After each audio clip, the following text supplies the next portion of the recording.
تیسرا ہتھیار نشہ.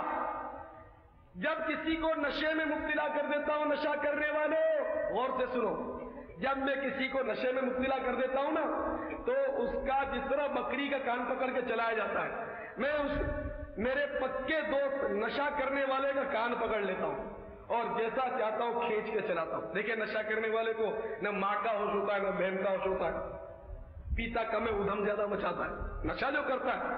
تو بہرحال یہ کہ جو نشہ کرتا ہے دنیا میں بھی ذلیل ہوتا ہے. لوگ اگر سلوٹ بھی کرتے ہیں تو آپ کی بدمعاشی سے، آپ کے لچا پن سے ڈر کے کرتے ہوں گے، ورنہ عزت نشہ کرنے والے کی دل میں کسی کو نہیں ہوتی، وہ ذلیل ہوتا ہے، چہرے سے نور اڑ جاتا ہے اور بڑی خرابیاں آپ کو پتا ہے.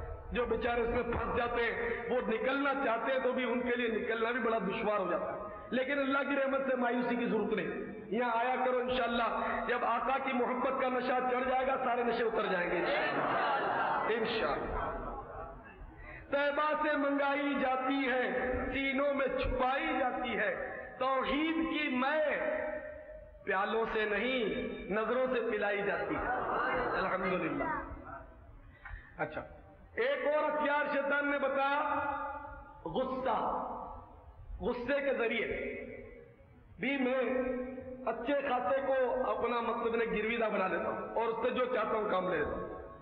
جب کسی کو غصہ آتا ہے تو میں اچھل کر اس کے دماغ میں گھس جاتا ہوں اور جس طرح بچے گیند کو اچھالتے اس طرح غصے والے کو میں اچھالتا ہوں. آپ نے دیکھا ہوگا جب غصہ آتا ہے کر کے واپسی نے چڑھاتا ہے، یہ اچھلتا ہے، جھاگ اڑ رہا ہے، بولنا کچھ چاہتا ہے منہ سے نکلتا کچھ ہے. آپ نے غصے والوں کو دیکھا ہوگا، یہ برتن جو آیا دیوار سے مارا، یہ اسپیکر ادھر پھینکا، اپنا سر دیوار سے ٹکرا دیا.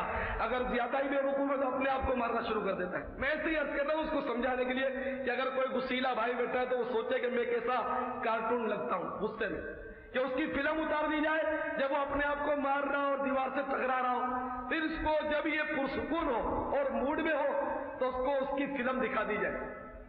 خیر آئینہ ان کو دکھایا تو برا مان گئے، کہتے ہیں برا تو لگے گا، لیکن واقعی ایک بار برا تو لگے گا لیکن اس کے مطلب ہوش ٹھکانے آ جائیں گے کہ میں ایسا کارٹون لگتا ہوں اچھا خاصا سمجھدار آدمی ہو کر.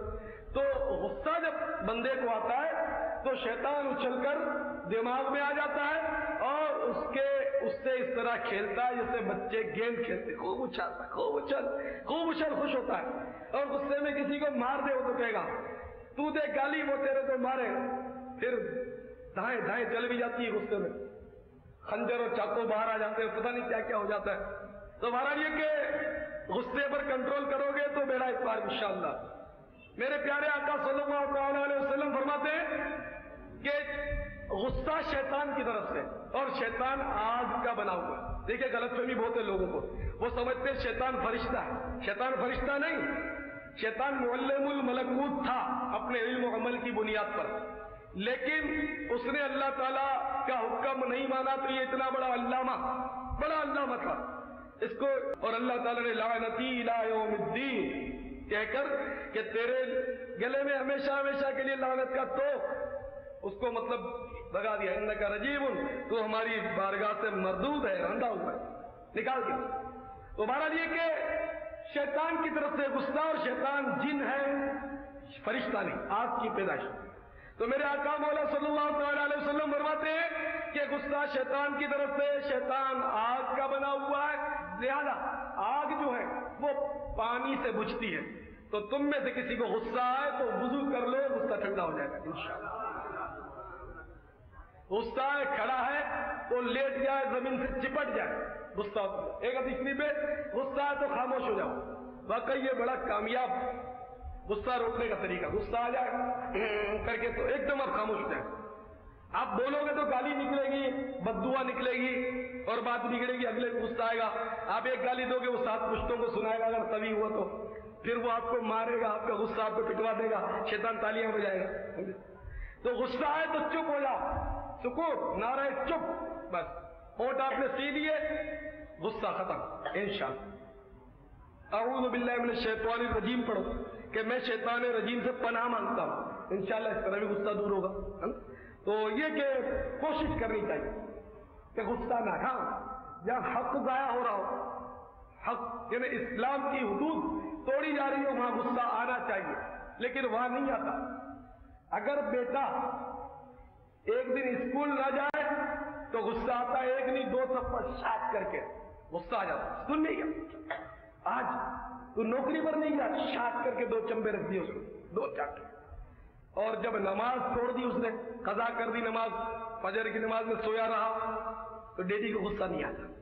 یہ غصے کا موقع ہے، تاکہ تجھے ناشتہ نہیں ملے گا، تو نے نماز نہیں پڑھی، آئیں کر لے ناشتہ، دیکھتا ہوں کیسے کرتا ہے۔ پھر وہ ظہر کے لیے شرافت سے اذان سے پہلے چلا جائے گا، بھوک لگے گی۔ بھوک ساری بیماریوں کا علاج ہے۔ بھوک اتنی بڑی سزا ہے، آپ بچوں کو مارتے ہوں گے، پیٹتے ہوں گے، بچے زیادہ شرارت کریں نا، اس کو بند کر دیں اور اس کو 2 ٹائم کھانا مت دیں، یہ مر نہیں جائیں گے بھوکے، یعنی انشاءاللہ وہ صحیح ہو جائیں گے۔ آپ دیکھنا بھوک ہر ایک کو درست کر دیتی ہے۔ اللہ تعالیٰ نے جب عقل کو پیدا کیا، عقل، تو اس سے فرمایا اے عقل تو کون اور میں کون؟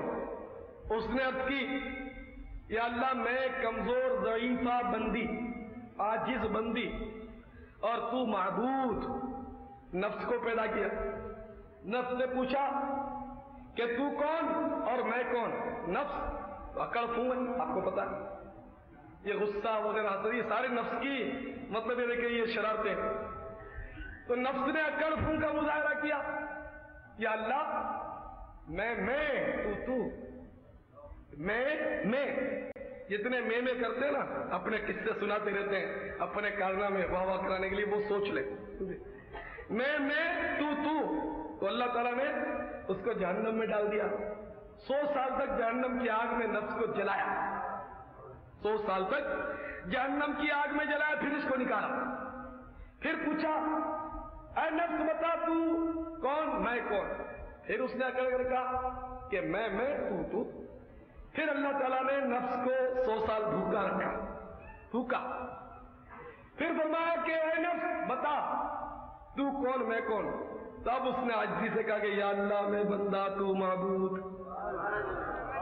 تو بھوک نے مسئلہ حل کر دیا۔ تو یہ سیانے ہو جائیں، اتنی میں آپ سمجھ جائیں میری بات۔ آپ دیوانے ضرور بنے لیکن ہوشیار دیوانے بنے، شیطان کے چکر میں دیوانے نہیں آتے، ایسے سیانے بنے کہ اس کے چکر میں نہ آئے، ورنہ جو زیادہ سیانے ہوتے ہیں نا، جس کو ایک اور آدھام کہتے ہیں، وہ شیطان کے چکر میں زیادہ آئے، تو آپ پورے سیانے بنے۔ اور دیوانے ایسے کہ آقا کے دیوانے، اور ایسے سیانے کہ آقا کی ہر بات سمجھ میں آتی جائے، سنتیں نافذ ہوتی چلی جائیں، ایسے دیوانے اور ایسے سیانے بن جائیں۔ تو میرے پیارے صحیح بھائیوں، میں عرض کر رہا تھا کہ شیطان نے 4 بار بتایا، بخل، اصل لفظ ہے بخل، حسد، نشا، غصہ۔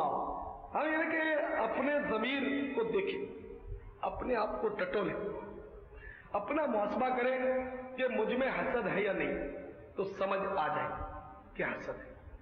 یعنی کہ واقعی میں نے بہت اس پر غور کیا، تو بڑا مشکل ہے کہ اس سے کوئی بچ جائے، بہت مشکل۔ یعنی کہ عوام تو عوام، خواص کا بھی اس مرض سے بچنا مشکل ہے۔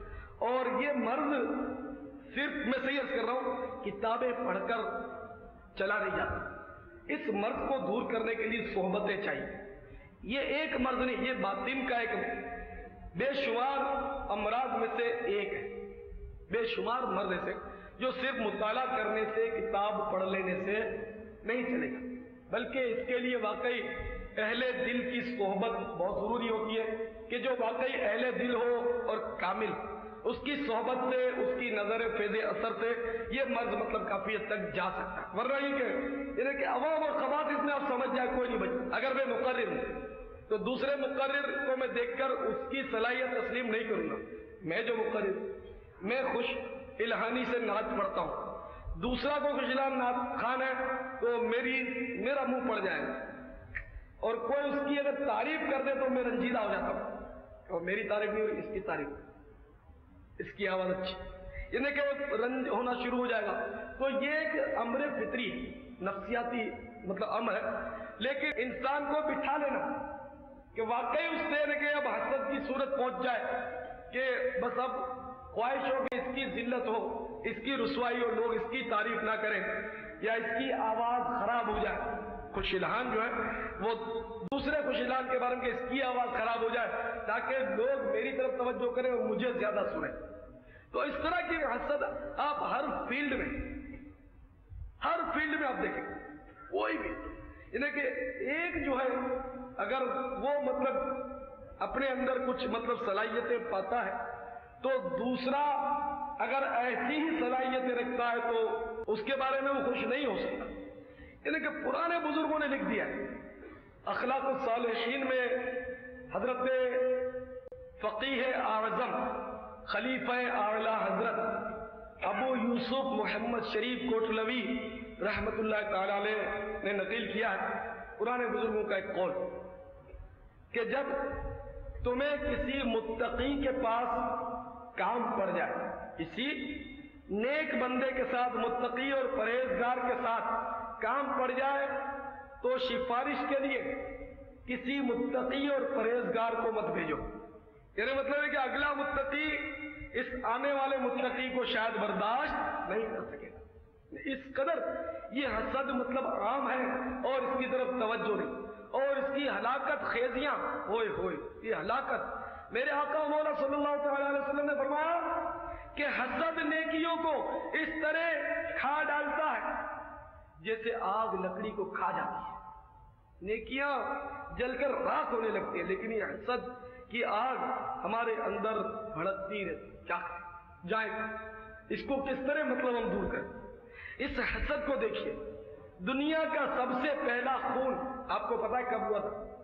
سب سے پہلا قتل حضرت آدم صفی اللہ علی نبینا وعلیہ الصلوۃ والسلام کے 2 فرزندوں کا یہ واقعہ ہے کہ قابیل نے حابیل کو قتل کیا.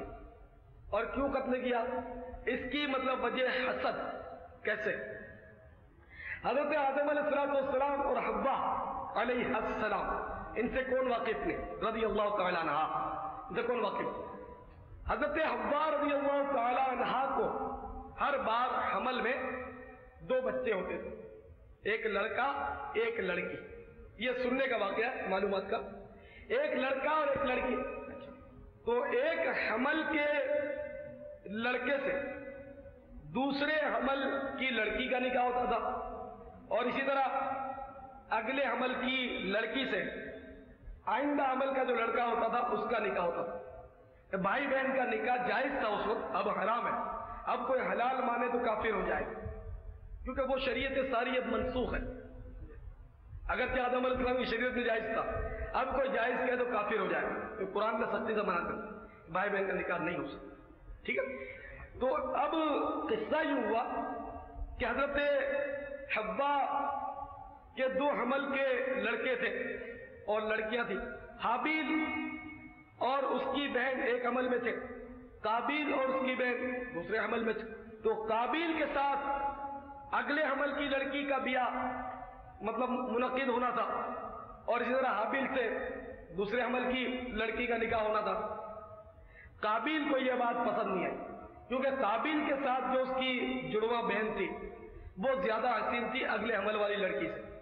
تو وہ حسد کی آگ میں جل گیا کہ واہ, میری جو 7 بہن ہے وہ حابیل کے اس میں چلے جائے عقد میں, اور اس کی جو بہن ہے جو اتنی شکل میں اچھی بھی نہیں وہ میرے نکاح میں ہو جائے. نہیں, قابیل قاتل دونوں قاف سے شروع ہے.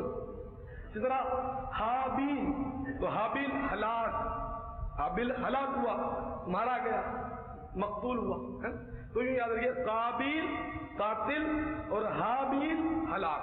اس طرح آپ کو یاد رہے, ورنہ یہ آپ مطلب گڑبڑ کرتے رہیں گے, کبھی حابیل کو قاتل بنا دیں گے, کبھی قابیل کو قاتل بنا دیں گے, آپ چکر میں رہیں گے. تو ایسے مطلب ان نکات لکھ بھی دیا کریں, میں تو عرض کرتا رہتا ہوں, آپ میری مانتے نہیں ہیں. آپ کو ایسے نادان تھوڑی ہے. تو اسکول اور کالج میں ڈنڈا ہوتا نا, پھر مطلب یہ کاپی لے کر آپ بیٹھتے ہوں گے, ورنہ یہ دین کی اور سنتوں کی باتیں لکھنے کہاں بیٹھیں گے آپ. جو میرے پرانے دوست ہیں ان کو کہہ رہا ہوں ناراض نہیں ہوں, کیونکہ ہم لوگ سیکھتے ہیں. تو ایک ڈائری ہونی چاہیے. میں 4 ڈائریاں اپنے جیب میں رکھتا ہوں, یقین نہیں ہے تو میرے جیب میں دیکھ لے 4 ڈائریاں ہیں. ایک یہ ہے نا, ایسی 3 ڈائریاں ہوں. بہت میرے بیان کے نکات لکھے ہوئے میں لکھتا رہتا ہوں. اتنا حافظہ نہیں کیا تھا, اعتراف کر لینے میں حرج کیا, میرا حافظہ بالکل کمزور ہے. اسیان سے نسیان ہوتا ہے, اسیان گناہ کو کہتے ہیں. تو اللہ تعالیٰ میرے گناہ معاف فرمائے تو حافظہ بھی انشاءاللہ بھی ہو جائے گا. تو بہرحال پیارے اسلامی بھائیوں، میں عرض کر رہا تھا کہ حسد جو ہے یہ بہت خطرناک ہے۔ دیکھیے قرآن عظیم میں بھی پناہ مانگی گئی، وَمِن شَرِّ حَاسِدٍ إِذَا حَسَدَ، سورہ فلق کی آخری آیت، وَمِن شَرِّ حَاسِدٍ إِذَا حَسَدَ، انہیں پناہ مانگی جا رہی ہے، پناہ مانگو۔ انہیں اللہ تعالیٰ نے اپنے پیارے حبیب صلی اللہ علیہ وسلم کو سکھایا کہ پناہ مانگو، وَمِن شَرِّ حَاسِدٍ إِذَا حَسَدَ، حاسد کے شر سے، حاسد کے شر سے جب وہ حسد کرے۔ ایک نے میرے آقا مولا صلی اللہ علیہ وسلم پر جادو کر دیا، حسد ہی کا تو یہ نتیجہ تھا، اس نے جادو کر دیا، جادو نے اپنا اثر دکھایا۔ دیکھیے لوگ کہتے ہیں صاحب مجھ پر جادو اثر نہیں کر سکتا، ایسے ہی باتیں ٹونے ٹوٹکے کی، نہیں ایسی بات قرآن سے ثابت ہے، جادو کا وجود قرآن سے ثابت ہے، انکار نہیں کر سکتے۔ موسیٰ علیہ السلام کے مقابلے پر بھی تو جادوگر آئے تھے، سب نے رسیاں پھینک دی، قرآن میں ذکر نہیں پڑا، سب نے رسیاں پھینک دی، وہ سانپ بن کر ادھر ادھر پھرنے لگے، تو پھر موسیٰ علیہ السلام نے عصا ڈال دیا، بہت بڑا اژدہا بن گیا اور سارے سانپوں کو نکل گیا، ہے نا جادو کا۔ تو سحر کا ذکر قرآن شریف میں موجود ہے۔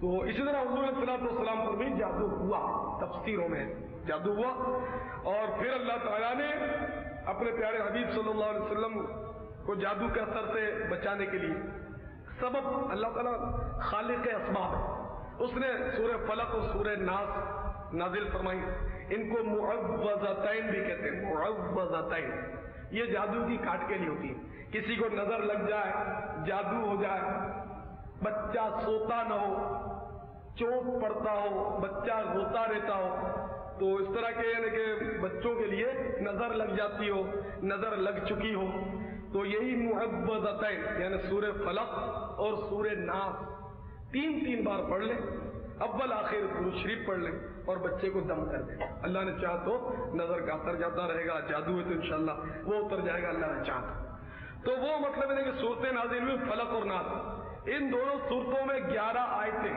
تو میرے آقا مولا صلی اللہ تعالیٰ علیہ وسلم ایک ایک آیت پڑھتے گئے تو ایک ایک گرہ کھلتی رہی، جب فلق اور ناس پوری آپ نے تلاوت فرما لی تو جادو کے اثر سے آپ چھوٹ گئے۔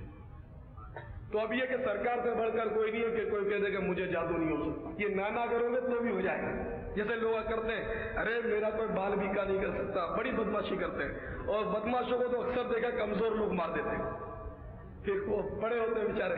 تو مطلب یہ کہ میں نہیں ہے، انا نہیں، میں جو بکری میں کرتی ہے، آپ کو پتا ہے وہ قصاب کی چھری کے نیچے آئی جاتی ہے، تو میں نہ کیجیے، آجزی کیجیے کہ سب کچھ ممکن ہے، کوئی مار بھی سکتا ہے، کوئی گولی بھی چلا سکتا ہے، کوئی کاٹ بھی سکتا ہے، کوئی جادو بھی کر سکتا ہے، سب کچھ ہو سکتا ہے، سب ممکن ہے، تو اللہ تعالیٰ محفوظ رکھے اور آفت سے ہمیں، اور عاجزی نصیب فرمائے، تکبر اینٹ اور اکڑ یہ نہیں چلتی، اکڑنے والا جب پٹائی ہوتی ہے نا اس کی تو زیادہ نظامات ہوتی ہے، چوٹ جسم کی کم لگتی ہے، دل کی چوٹ زیادہ لگتی ہے کہ یار میں اتنا اکڑتا تھا، اب میری عزت کا کیا ہوگا، لوگوں کو کیا منہ دکھاؤں۔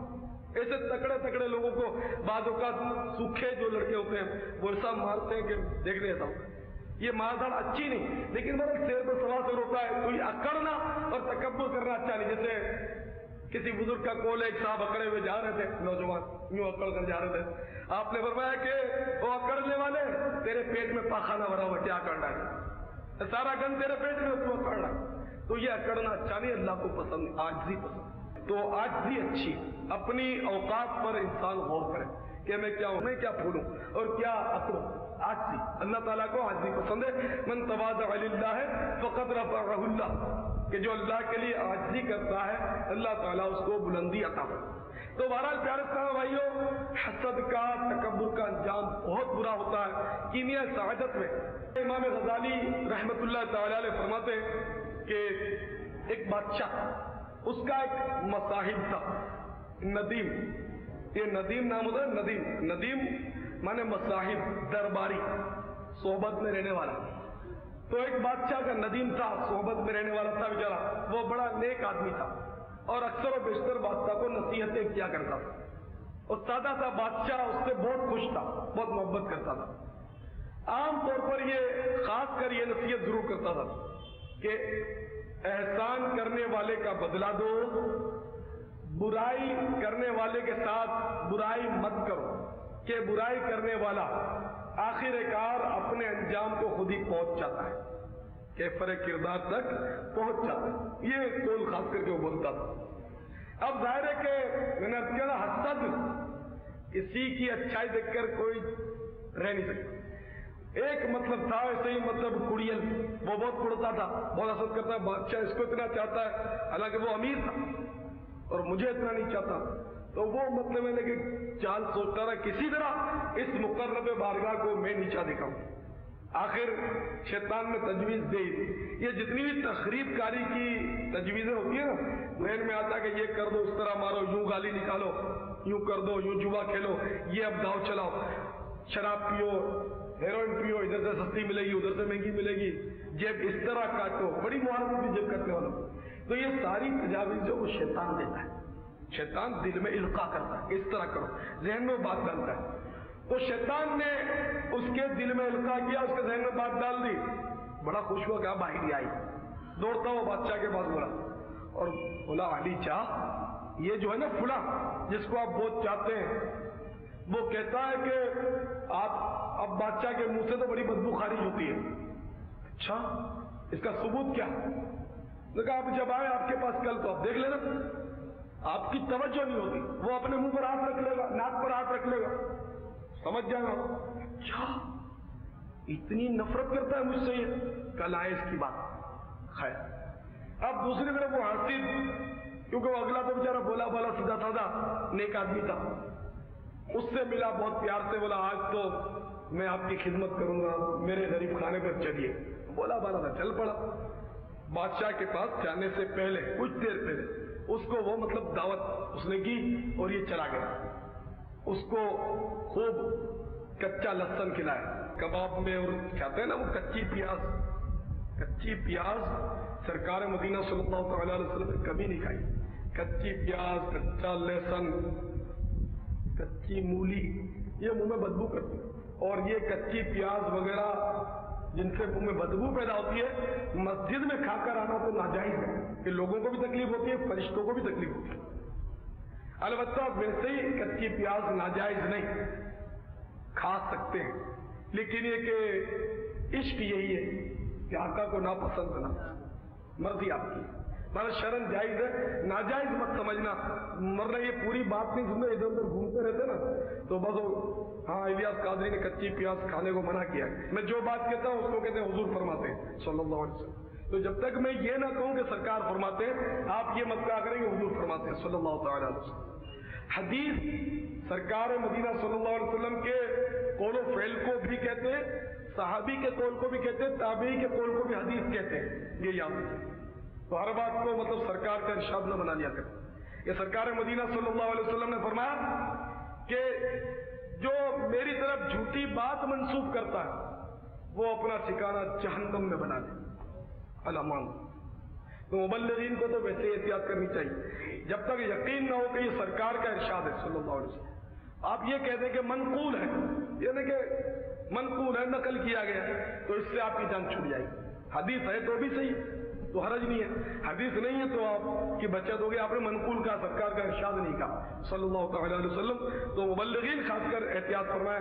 عام بھائی، ہر بھائی مبلغ ہونا چاہیے کہ حدیث شریف میں بلغوا عنی ولو آیۃ، میری طرف سے پہنچا دو اگرچہ وہ ایک ہی آیت ہو. تبلیغ مانے پہنچانا، مبلغ مانے پہنچانے والا. تو بہرحال پیارے اسلامی بھائیوں، میں عرض کر رہا تھا کہ اس نے خوب اس کو کچا لہسن کھلا دیا. جب کھانے کے بعد وہ بادشاہ کے قریب پہنچا تو چونکہ اس کو بادشاہ سے بڑی محبت تھی، کچا لہسن کھانے کی اس کو احساس تھا کہ میں نے کھایا تو بدبو تو آتی ہے اس میں. کچی پیاز، کچا لہسن کھائیں تو آپ کو تجربہ نہ ہو تو کسی کو کھلا کر اس کے منہ کے قریب آپ منہ لے جانا تو آپ کو پتا چل جائے گا کہ یہ پیاز کیوں میرے آقا نہیں کھاتے تھے. کچی پیاز اتنی بدبو ہوتی ہے، کوئی کھا کر آتا ہے نا، صحیح بات یہ ہے، مجھے تو تجربہ ہے، کوئی کھا کر آتا نہ کری تو موڈ خراب ہو جاتا، فوراً پتا چلے، بڑا عجیب سی بدبو ہوتی. تو اس نے غریب نے یہ سوچ کر کہ بادشاہ سلامت کو میرے منہ کی بدبو سے تکلیف پہنچے گی، تو بادشاہ نے جب قریب پہنچا تو میں منہ پر ہاتھ رکھ لیا. اب وہ حسد کی بات تھی، اس نے کہہ دی تھی تو بولا اچھا اس نے ناک پر رومال رکھا ہے، اب منہ پر رکھیں گے تو ناک بھی ڈھک جاتی ہے نا، تو یہ اس طرح صحیح بات ہے، اس نے صحیح کہا، واقعی میرے منہ سے بدبو کا اس کو مطلب نے کہ وہ گمان ہے، ٹھیک ہے۔ بادشاہ نے ایک تحریر لکھی، بادشاہ کی عادت تھی کہ ہمیشہ کسی کو انعام سے نوازنا ہوتا تھا، خلعت دینی ہوتی تھی، تو اس کے لیے تحریر روانہ کرتا تھا۔ تو اب پہلی بار اس نے قتل کی تحریر لکھی، اس کو نہیں بتایا، اور اس کو پتا تھا خلعت کی تحریر ہوتی ہے، نہ اس کو بتایا تو نے ہاتھ کیوں رکھا، بس بادشاہ غصہ آ گیا تھا۔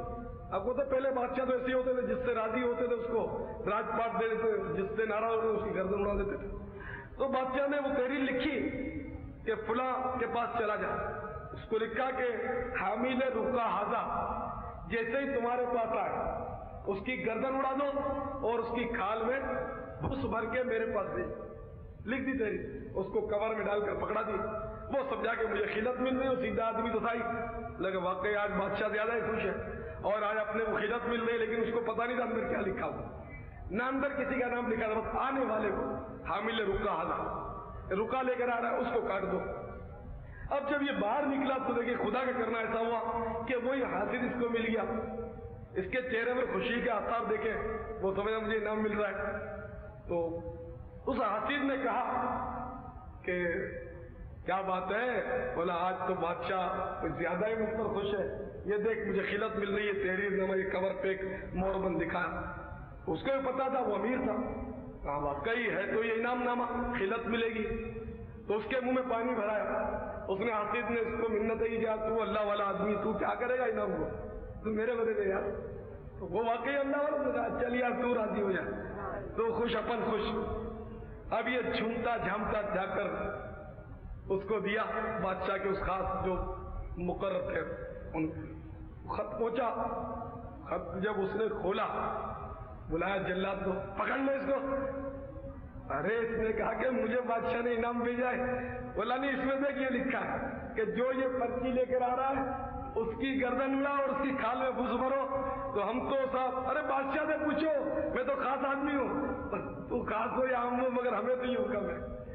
سمجھے، اس کی اڑائی گردن اور اس کی کھال میں بھرا بھوسا، یہ سچا واقعہ ہوگا، امام غزالی رحمۃ اللہ نے نقل کیا۔ تو پہلے اس طرح کے ہوتے تھے واقعات، بہرحال یہ کہ بھوسا بھر دیا۔ دوسری طرف جب دوسرے دن وہی شخص، وہ اللہ والا، اس کو تو کچھ پتہ ہی نہیں تھا بیچارہ، وہ بادشاہ کے پاس پہنچا، دعا سلام ہوئی تو بادشاہ کا بقا رہی، بولے تو یہاں کیسے، خیریت؟ بولا تو نے وہ پرچہ کیا کیا تجھے جو میں نے رکا لکھا تھا؟ بولا حضور وہ خلعت نامہ جو آپ نے عنایت فرمایا تھا تو وہ فلاں کو میں نے راستے مل گیا، اسے منت کی تو میں نے اس کو دے دیا۔ بادشاہ چمبے میں پڑ گیا، بولا ارے اس کا تو بیڑا غرق ہو گیا اس کا تو۔ پھر بادشاہ کو حیرت تو ہوئی، بولا کہ آخر چکر کیا تو بتا، تیرے بارے میں اس شخص نے مجھے یہ کہا تھا کہ تو مطلب یعنی کہ میرے منہ میں بدبو آتی ہے، ایسا تو مجھ پر الزام کرتا ہے، اور اسی لیے تو نے منہ پر کل ہاتھ بھی رکھا تھا، رومال رکھا تھا۔ تو اس نے بتایا کہ علی جا کل اسی نے مجھے لفظ وسن کچا کھلا دیا تھا، تو میرے منہ میں آ رہی تھی بدبو، تو میں نے سوچا کہ علی جا کو میری بدبو سے تکلیف نہ پہنچے، اس لیے میں نے رومال منہ پر رکھ لیا تھا۔ بادشاہ بولا اچھا تو ہی کہا کرتا تھا، صحیح ہے کہ بروں سے برائی مت کرو، برا خود کے فرق کردار تک پہنچ جاتا ہے۔ تو حاسد کا عبرتناک انجام۔ تو میرے پیارے اسلامی بھائیوں، یہاں ہمیں قتل کر کے ہماری کھال میں گھوس بھرنے کی تو کسی کو طاقت نہیں ہے، صحیح بات تو یہ، ہم تو اپنے زو میں پھانسی میں بہت پھول رہے ہیں، ہم کچھ بھی کر دیں ہمارا کوئی بال بیکا نہیں کر سکتا، لیکن قیامت سے پہلے موت، قبر، حسد کرنے والا اس کے لیے جہنم کے عذاب کی وعیدیں۔ حسد یہ کبیرہ گناہ ہے، بڑا سخت۔ حسد کی تعریف میرے اسلامی بھائیوں یہ ہے کہ کسی کی نعمت دیکھ کر اس کے زوال کی تمنا کرے کہ اس کی عزت خاک میں مل جائے، اتنا دولت مند ہے، خوب کاروں میں گھومتا ہے، اللہ کرے اس کا ایکسیڈنٹ ہو جائے، یعنی اس کے زوال کی تمنا کرے، اس کی آواز بیٹھ جائے، یہ اتنی بہترین بیان کرتا ہے تو اس کے بیان کا اثر ختم ہو جائے. لوگ اتنا اس کی عزت کرتے ہیں, اس کی واہ واہ کرتے ہیں, اس کو لوگ مطلب چھوڑ دیں, اس کی عزت نہ کریں, یعنی اس کے زوال کی تمنا کرنا اگلے کو جو نعمت ملی. تو یہ ہے دراصل حسد. اور غبطہ یا رشک اس کو کہتے ہیں کہ اگلے کی نعمت دیکھ کر واقعی احساس تو ہو, لیکن وہ احساس کیوں ہو کہ مجھے بھی ایسی ہی نعمت مل جائے. اس کے زوال کی, اس کی نعمت کے گرنے کی تمنا نہ کرے, بلکہ یہ تمنا کرے کہ مجھے بھی اس جیسی نعمت مل جائے اور اس کو بھی برکت مل جائے, اس کی ضائع نہ ہو, کم نہ ہو. تو یہ غبطہ رشک یہ جائز اور وہ حرام. تو اللہ تبارک و تعالی ہم سب کو حسد سے خصوصیت کے ساتھ محفوظ و مامون رکھے. یہ بہت طویل موضوع تھا جس کو میں نے سمیٹ کر آپ کے گوشے گزار کیا, ورنہ کئی جمعرات اگر میں بولتا تو شاید بول پاتا. چند باتیں یہ کہتے ہیں کہ آپ سب کو لائیے. دیکھیے آپ کی وجہ سے اگر کوئی آ گیا اور اگر اس کی اصلاح ہو گئی, آپ کے لیے ثواب جاریہ, آپ کا بیڑا پار ہو جائے گا. تو اب آپ مہربانی کر کے اپنا وظیفہ بنا لیں دعوت دینے کا. جو آپ کو ملتا ہے اس کو دعوت دیں. جو نہ بھی آئے, آپ کو پتا ہے کہ یہ نہیں آئے گا, یہ بہت بڑا آدمی ہے, لیکن اس کو بھی آپ کہو تاکہ اس کو پتا چلے کہ کچھ ہو رہا ہے. یہ تو پتا چلے کہ کوئی اجتماع کراچی میں ہو رہا ہے, سب کو. اچھا, اور یہ ہوتا ہے کہ آپ کہو گے تو اس کو اثر نہیں ہوگا, پھر میری ملاقات ہوگی, میں کہوں گا, اس کو اثر نہیں ہوگا. تو وہ سوچنے پر مجبور ہوگا کہ ہر ایک مجھ سے کہہ رہا ہے کہ اجتماع ہو رہا ہے, تو یار جا کر دیکھنا چاہیے کہ وہاں کیا ہوتا ہے. اور بعض اوقات دیکھنے والا جب آتا ہے نا تو وہ دیکھتا رہ جاتا ہے. اس کی مثال ہے, ابھی نورانی مسجد میں میرا مطلب بیان تھا پچھلے 2-3 دن پہلے, شاید پیر یا منگل کو. تو یہ ہمارے ملک صاحب رکشا چلاتے ہیں, یہ وہاں عشاء کا وقت ہو گیا ہوگا, نماز کے لیے آ گئے ہوں گے. اب یہ کہ میں بیان کر رہا تھا تو وہ سننے کے لیے بیچارے بیٹھ گئے. بس قسمت انہیں کھینچ لائی تھی.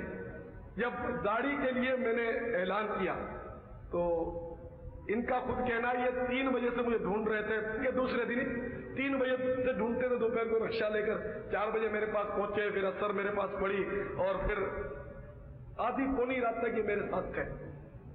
تو انہوں نے بتایا کہ بس جب آپ نے داڑھی کا کہا تو سب سے پہلا ہاتھ میں نے اٹھایا. یہ سوچ بھی نہیں سکتے تھے کہ میں بھی داڑھی رکھوں گا, لیکن اللہ کا فضل ہوا, اللہ تعالیٰ نے دل میں اثر ڈالا. تو یہ خالی ایسے ہی نماز کے لیے آئے تو آواز سن کر بیچارے بیٹھ گئے.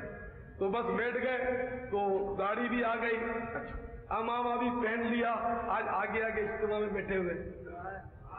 تو آپ بھی اسی طرح انشاءاللہ کسی کو لاؤ گے تو آپ لائیے گا, لانا آپ کا کام اور ہدایت دینا اللہ تعالیٰ کا کام. تو میرے بھائیوں آپ جوک در جوک لائیں, زیادہ سے زیادہ لائیں. بڑے سے بڑا رئیس, بڑے بڑے وزیر, آپ کو پتا ہے ککری گراؤنڈ میں چکر لگا رہے ہوتے ہیں, آپ نے شاید دیکھا ہو, فٹ پاتھوں پر بیٹھے ہوتے ہیں. الحمدللہ ایسا اجتماع کہیں بھی نہیں ہوتا, ہمارا اجتماع کہیں بھی ایسا نہیں ہوتا. اتنا بڑا اجتماع, بڑے بڑے وزیر, MNA, MPA, کوئی بھی ہو, پولیس افسر, فوجی افسر, میجر, کرنل, جنرل, پتہ نہیں, عجیب عجیب کافی لوگ, بالکل عوام میں سب لوگ ہوتے ہیں. الحمدللہ اتنا بڑا اجتماع ہوتا. تو آپ لائیے گا, جس کے نصیب میں ہوگا وہ آ بھی جائے گا انشاءاللہ. اگر کوئی نہیں مانتا کہ میں نہیں آؤں گا, مجھے فرصت نہیں, تو اس کو کہہ دیں گے چلو جمعہ چھٹی ہے نا, پہلے تو باؤنڈ یہی کریں گے جمعہ رات کو اثر میں آنا اور رات بھی رکنا. اللہ تعالی ہم سب کو پیارے حبیب صلی اللہ تعالی علیہ وسلم کی سنت پر عمل کرنے کی توفیق عطا فرمائے. مسلک کا تو امام ہے الیاس قادری, مسلک کا تو امام ہے الیاس قادری, تدبیر تیری تام ہے الیاس قادری, تدبیر تیری تام ہے الیاس قادری, فکر رضا کو کر دیا عالم پہ آشکار, یہ تیرا اونچا کام ہے الیاس قادری سرمستی رضا کی ہر عالم میں دھوم ہے سرمستی رضا کی ہر عالم میں دھوم ہے ساقی دور جام ہے الیاس قادری مسلک کا تو امام ہے الیاس قادری فیضان سنت نبی پھیلاتا ہے تیری تحریک کو دوام ہے الیاس قادری شاہ عطار پر ہر آن رحمت کی نظر رکھنا شاہ عطار پر ہر آن رحمت کی نظر رکھنا کرے دن رات یہ سنت کی خدمت یا رسول اللہ